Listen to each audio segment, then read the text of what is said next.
어제 우리 정부가 사회적 경제 인재 양성 종합계획을 발표했죠. 정부 지원책에 실제 현장을 뛰고 있는 사회적 기업가들은 어떻게 생각할까요? 퍼주기식 지원은 당장은 좋지만 오히려 사회적 기업 생태계에 독이 될 것이라고 경고했습니다. 고현정 기자입니다. 어제 고용노동부가 문재인 대통령 주재로 열린 국무회의에서 사회적 경제 인재 양성 종합계획을 발표했습니다. 창업 지원 규모와 사회적 금융도 확대한다는 게 골자였습니다. 문재인 정부 들어 사회적 경제를 집중 육성하고 있지만 제대로 된 인식은 여전히 그리 높지 않습니다.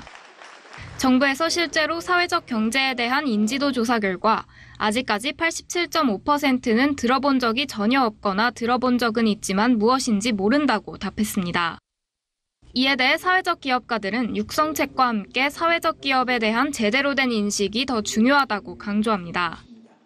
다양하게 정책들이 나오고 있는 건 사실이지만 당사자가 중심이 돼서 그런 기획들을 만들고 논의하고 입안해서 실제로 당사자들이 도움이 되는 그런 정책들이었으면 좋겠다라고 하는 생각을 하고 있는데 생태계가 만들어지는 그래서 장기적인 계획들이 좀 나왔으면 좋겠는데 성과 지표 중심적 정책들이 좀 성급하게 나오는 게 아닌가 하는.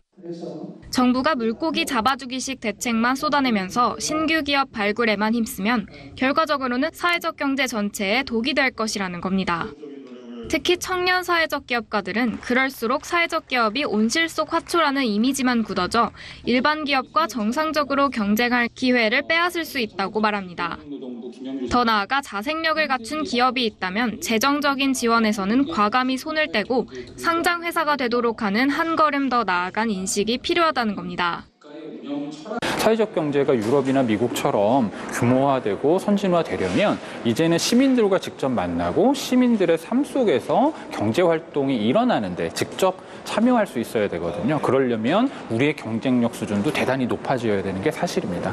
그리고 이거는 언제까지고 정부 지원을 통해서만은 할 수 없습니다. 자본 조달, 투자 등등의 민간의 시장에서 움직이고 있는 많은 흐름들을 사회적 경제 방식으로 수용하기 위한 준비들을 이제 앞으로 적극적으로 해가야 된다고 생각합니다. 한편 오늘 우리은행은 사회적 기업 활성화를 위해 앞으로 5년간 총 500억 원 규모의 지원 사업을 진행하는 MOU를 고용노동부와 체결했습니다. 전문가들은 정부의 이 같은 육성책도 중요하지만 사회적 경제의 자생적 기반을 만드는 환경 구축이 절실하다고 강조합니다. 서울경제TV 고현정입니다.